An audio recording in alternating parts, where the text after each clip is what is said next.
एक बड़ी खूबसूरत सी तितली मैंने अभी देखी है चलते हुए। अगर मैं इसके बहुत ज़्यादा करीब जाऊंगा तो ये उड़ जाएगी, लिहाजा यहाँ से दूर से इसके आप रंग देखें। ये इस वक्त यहाँ पे पत्तों पे बैठी हुई है। मैं इसके करीब जाने की कोशिश करता हूँ, अगर ये उड़ ना जाए तो। ये देखें इसके रंग कितने खूबसूरत हैं। इन सारे हशरात को कवर करने के लिए मुझे कई घंटे जो है ना इनके पीछे घूमना पड़ता है।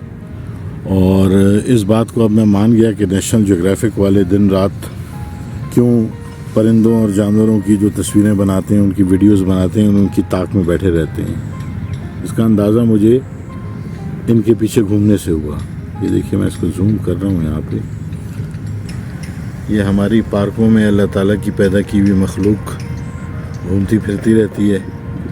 इनका मुतालिया करने से अल्लाह ताला की हिकमतों पर और उसकी कुदरतों पर इंसान का और ईमान ताज़ा हो जाता है।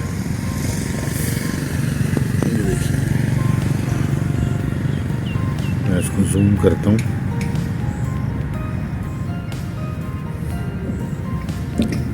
कितने प्यारे प्यारे कलर हैं, लेकिन इस तितली का एक पर थोड़ा सा टूटा हुआ है। पता नहीं कैसे टूटा है, क्या खुद ही उड़ते हुए टूटा है या किसी टहनी से टकरा के टूटा है। ये देखिए बहुत खूबसूरत है। देखिए ये सामने, इसको मैं यहाँ देखिए ये है ना, ये बहुत ही प्यारी है। इसके रंग बड़े प्यारे हैं। आप ये देखें पर ये अपने कैसे वो कर रही है। देखिए यहाँ पे या तो ये कुछ अंडे वंडे दे रही है, वरना इतनी देर में ये उड़ जाते हैं।